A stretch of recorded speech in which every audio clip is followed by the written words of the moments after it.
माँ जी जल्दी चलिए, देखिए आपके घर के बाहर एम्बुलेंस आई है। गायत्री भागती हुई दरवाजे पर आती है। तभी उसकी बहू चांदनी को एम्बुलेंस से बाहर लाया जाता है। हे भगवान, ये मेरी बहू को क्या हो गया? एक्सीडेंट हो गया माँ जी। अरे लेकिन ये कैसा एक्सीडेंट है? चोट तो कहीं नजर नहीं आ रही। अरे माँ जी, दिमाग में अंदरूनी चोट लगी है और ये अपनी याददाश्त खो बैठी है। हैं? मेरी बहू याददाश्त खो बैठी है, अब क्या होगा? अब फिक्र मत करिए, बस इनका अच्छे तरीके से ख्याल रखिए। मैंने दवाइयाँ दे दी हैं, अब मैं चलता हूँ। अगले दिन, अब तेरी तबीयत कैसी है बहू? बहू? किसकी बहू? हम भैरवगढ़ के ठाकुर विक्रम सिंह की बेटी रूपवती हैं। हम एक राजकुमारी हैं और तुम हमारी दासी हो बुढ़िया। अरे बेटा विशाल, बहू कैसी बहकी बातें कर रही है। अरे कुछ मत पूछो माँ, रात को मुझसे अपने पैर दबा रही थी। सर पर चोट लगने की वजह से इसका दिमाग पूरी तरह खराब हो गया है और ये अपने आप को राजकुमारी समझ रही है। तभी वहाँ चांदनी आ जाती है। तुम दोनों यहाँ क्या खुसुर फुसुर कर रहे हो? कहीं तुम दोनों मिलकर हमारे खिलाफ कोई षड्यंत्र तो नहीं रच रहे हो? हम तुम्हारा सर तलवार से उड़वा देंगे, समझे? अरे नहीं नहीं राजकुमारी जी, हम तो आपके सेवक हैं। भला हमारी इतनी हिम्मत? कहिए, आपने यहाँ हॉल में आने का कष्ट कैसे किया? हमें बहुत भूख लगी है। ए दासी, जल्दी से हमारे लिए भोजन का प्रबंध करो। आज हम शाही कबाब खाएंगे। विशाल अपनी माँ को चांदनी की बात मानने के लिए इशारा करता है। ठीक है राजकुमारी जी, मैं अभी आपके लिए भोजन लेकर आती हूँ। इस तरह विशाल और उसकी माँ ना चाहते हुए भी चांदनी की जी हजूरी में लगे रहते हैं। लाओ माँ, जल्दी से मेरा टिफिन दो, मुझे देर हो रही है। अरे ठहर जा, जरा दम तो लेने दे मुझे। सारे घर का काम मुझे अकेली को करना पड़ता है। तेरी बीवी तो राजकुमारी बनी बैठी है, सारा दिन हुक्म चलाती रहती है। अरे माँ, मेरा भी तो यही हाल है। फिलहाल तुम मेरा टिफिन दे दो, मैं चला। रुको, कहाँ जा रहे हो? अरे मर गया रे, ये कहाँ से आ धमकी? आज हमारा जुहू चौपाटी घूमने का मूड है और हमें अपने लिए नई साड़ियाँ भी खरीदनी है। चलो जल्दी से अपना वाहन निकालो और हमें ले चलो। अरे अब तो मैं गया काम से। अगर आज मैं वक्त पे ऑफिस नहीं पहुंचा तो मेरा बॉस मुझे नौकरी से निकाल देगा। मरता क्या न करता।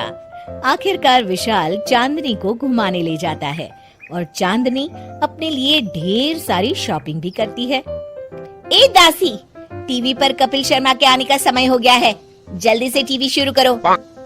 अरे वाह, कपिल शर्मा तुझे याद है, बाकी कुछ याद नहीं। बहू तू तो बड़ी चालू लगती है, अपने फायदे की हर चीज तुझे याद रहती है। मैं तो तेरी इस अजीब बीमारी से परेशान हो गई हूँ। अगले दिन, अरे डॉक्टर साहब, आप इतने दिन से मेरी बहू का इलाज कर रहे हैं, लेकिन उसकी बीमारी तो सुधरने के बजाय और बढ़ती जा रही है। अरे माँ जी, ये दिमागी बीमारी है। बेचारी की याददाश्त चली गई है, वापस आने में थोड़ा वक्त तो लगेगा ही ना। गायत्री डॉक्टर से बात कर ही रही होती है कि तभी उसकी पुरानी सहेली शीला वहाँ आ जाती है। शीला को देख अचानक डॉक्टर घबरा जाते हैं। अच्छा माँ जी, मुझे एक मरीज को अर्जेंट देखने जाना है, मैं चलता हूँ। ये कौन था? अरे अब क्या बताऊं शीला, एक एक्सीडेंट भी मेरी बहू की याददाश्त चली गई है। ये डॉक्टर उसका इलाज कर रहा है। ये डॉक्टर कब से बन गया? अरे ये तो चमन पान वाले का लड़का है, सारा दिन नौटंकी करता रहता है। अच्छा तो ये बात है, अब मैं समझी। मेरी बहू और ये पान वाले का लड़का दोनों मिलकर मुझे बेवकूफ बना रहे थे। चल तू मेरे साथ।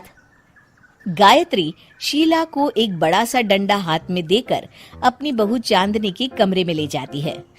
बहू, ये मेरी सहेली है, एक डॉक्टर है।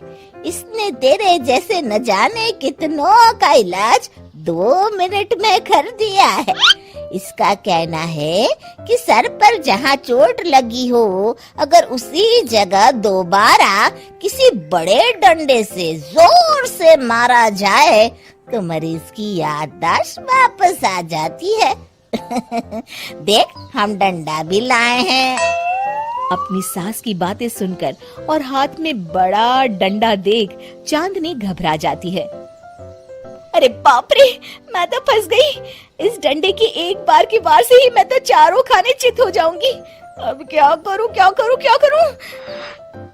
लेकिन गायत्री, डंडा सर पर ठीक उसी जगह लगना चाहिए जहाँ चोट लगी है।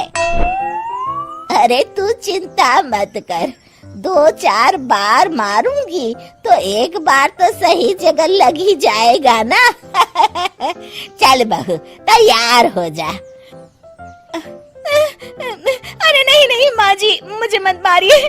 दरअसल घर के काम करने से बचने के लिए मैंने ये सब नाटक किया था। मुझे माफ कर दीजिए, मैं कान पकड़ती हूँ। दोबारा ऐसी गलती कभी नहीं करूंगी।